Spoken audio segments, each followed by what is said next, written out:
This is the number one reason you shouldn't rely solely on Social Security. And it's this is it, man. It's not because they're gonna get rid of Social Security. They just got a fresh cut, by the way. It looks good, man. Yeah. Hi, ladies. Looking good. My pearly whites, my fresh cut. Yeah. My double chin. Anyway, I am not just as an FYI. I still rely on Social Security for me. I will still rely heavily on Social Security, 100%. And you should too. But this is the one reason you got to be careful about that. Doesn't mean you should change anything. Doesn't mean I'm taking back. You can retire on Social Security. If I can find my book. Nope. You can retire on, well, it's down there someplace.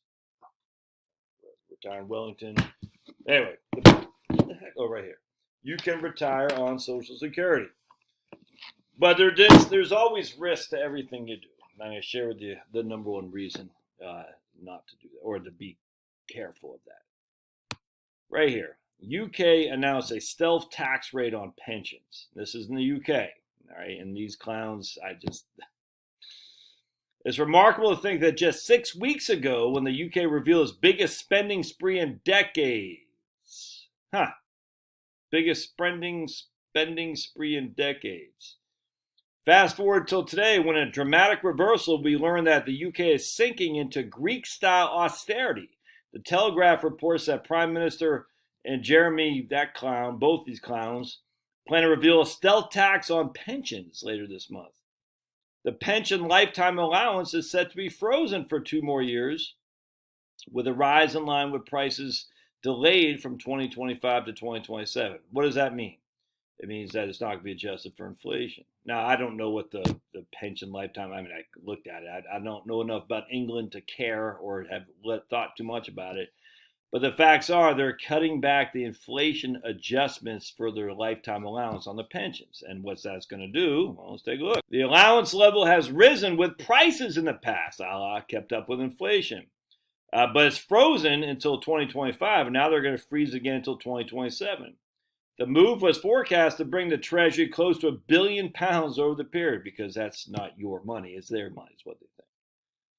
And with the UK set to remain in a recessionary stagflation with near double-digit CPI for the foreseeable future, UK retirees' purchasing power will be drained faster than Biden can siphon away oil from the standard strategic petroleum reserve.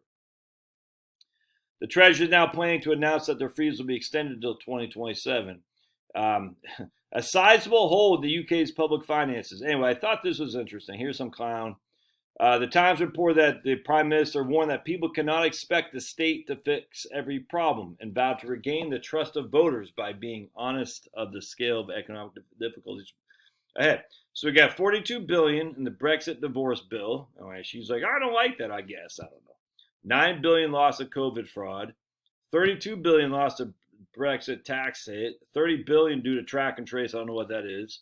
I don't know what the cost of trust, the lunacy. I don't know what that is. Anyway, but interesting. Nothing about Ukraine. Isn't that ironic? So let's take a look. Control F, Ukraine. Nothing. Weird, man. In fact, hold on a second. For this guy, now tasting Britain, whatever, he says as of July, $8.5 billion has been donated to Ukraine from Britain. America has been Ukraine's main benefactor. Yeah, and that's the problem. $8.5 billion and that's as of July. Yeah, good stuff. We see another 800,000 refugees supposedly from Ukraine will flee, and a lot of them will go to Europe, Britain, and the UNICEF warns as the Brits were paying $350 a month to Brits to open their homes to Ukrainian refugees. And that's facing the axe because there is no money. Oh, it's going to get better. UK backs climate change reparations for poor nations, with the U.S. plans to harness cash from the world's largest companies to help developing countries use their use of fossil fuels. They've opened the door to paying climate change reparations to developing countries. Where's that money going to come from? Billions of pounds of government spending in Britain is being classified as foreign aid as ministers grapple with a small boats crisis and war in Ukraine. It's the good news that this is from Powerline blog, that the Prime Minister will pledge 65 million euros or pounds, I guess, for green technology in developing countries. Boris Johnson will also deliver a speech warning against the naysayers who threaten net zero targets. Anyway, the point is, when the government, they don't care about you, man. That's the one thing about relying on Social Security is that you're relying on the government, and that's a scary thing because they don't care. Do you think literally they care two iotas about you or climate? No, they don't. It's not the conservative government, not the labor government. They don't care. Now, at the end of the day, they're not going to get rid of pensions. They're not going to get rid of Social Security, but they will. They could have potentially limits on adjusting for a CPI, all kinds of means testing. That's just a fact. It's a fact because they don't care. I mean, if Britain cared about you as a British taxpayer, retiree, a pensioner, they would stop funding all these crazy things and give you your raise according to CPI, but they won't because it's not. They don't care. And that's the biggest risk with Social Security, 100%. Now, if you think the stock market will give you a reprieve of that, you're freaking nuts, dude. Social Security is safer than the stock market, 100%. Social Security is safer than the bond market, 100%. What you have to do is you got to pay down your debts, dude. I mean, the best way to avoid any of this is to have limited spending. Travel light. I'm telling you, man, just look at history. The people who went bankrupt and had to sell their farms for pennies on the dollar were the people who went during the Great Depression, were people who were in debt. Oh, yeah.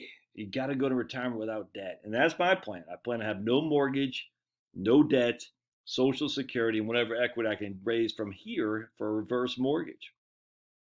And if that's, if I got to travel light, I'm going to have to make do. That's all I'm going to do, man. And I hope to have some investments, don't get me wrong. But in of itself, my primary investment's got to be debt free. And that should be yours as well. All right. Love to hear your thoughts. See ya.